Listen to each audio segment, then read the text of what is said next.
Me 81 vota për dhe 19 kundër, deputetët në Kuvend votuan ligjin për kundërvajtje, me çras dhanë dritë jeshile që sistemi Safe City të hyjë në fuqi nga 1 shkurti.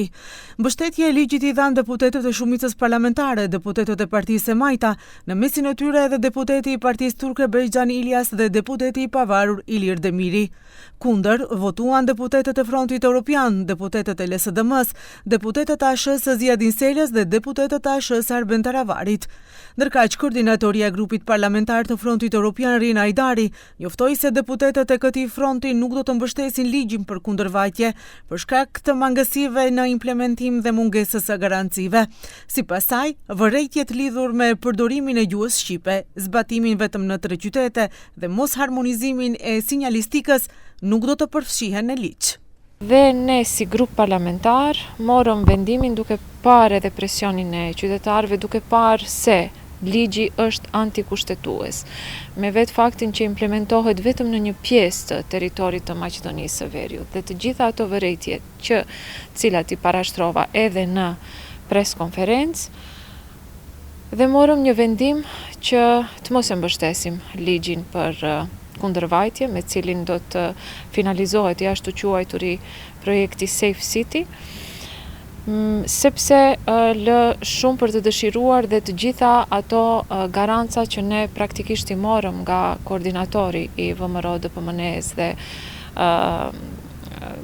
do me thënë përfaqësues të Ministrisë të Punëve të Brendshme, nuk do të implementohen në ligj.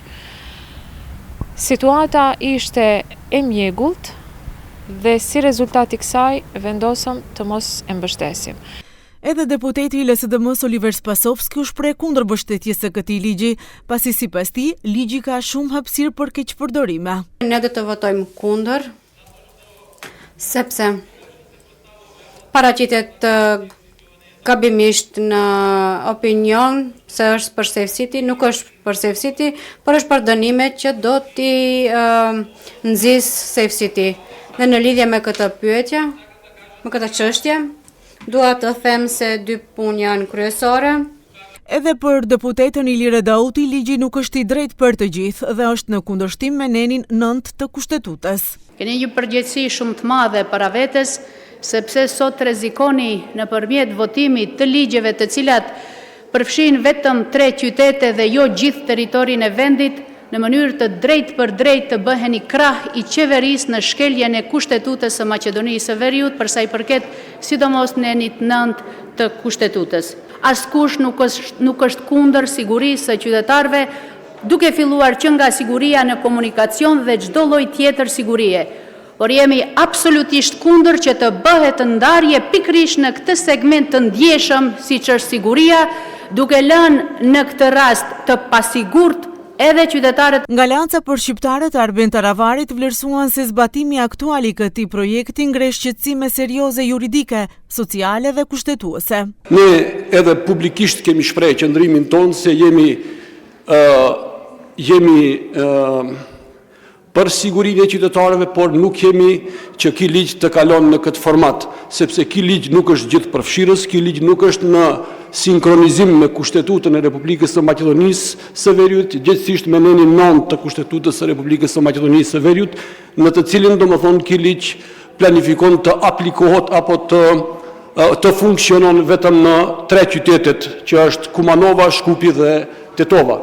Me këtë ligj ne i diskriminojmë qytetarët. Ligji për kundërvajtje, i cili do të hyjë në fuqi nga 1 shkurti, parashikon forcimin e sigurisë në komunikacion përmes vendosjes së një procedure të posaçme për kundërvajtjen e konstatuara me ndihmën e mjeteve teknike dhe pajisjeve për regjistrim, sanksionimi i shpejtë dhe efikas i shkeljeve, si dhe shqiptimi i masave ndëshkuese, pritet të ndikojnë në parandalimin e përgjithshëm në fushën e sigurisë në komunikacion.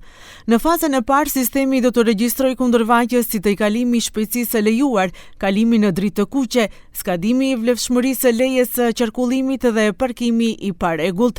Në fazën e dytë, parashihet zgjerimi i spektrit të kundërvajtjeve. Për momentin, kamerat e Safe City janë në funksion vetëm në Shkup, Tetov, Kumanov dhe korridorin 8. Ndërkaq, brenda vitit pritet që të përfshihet në të gjithë territorin e vendit.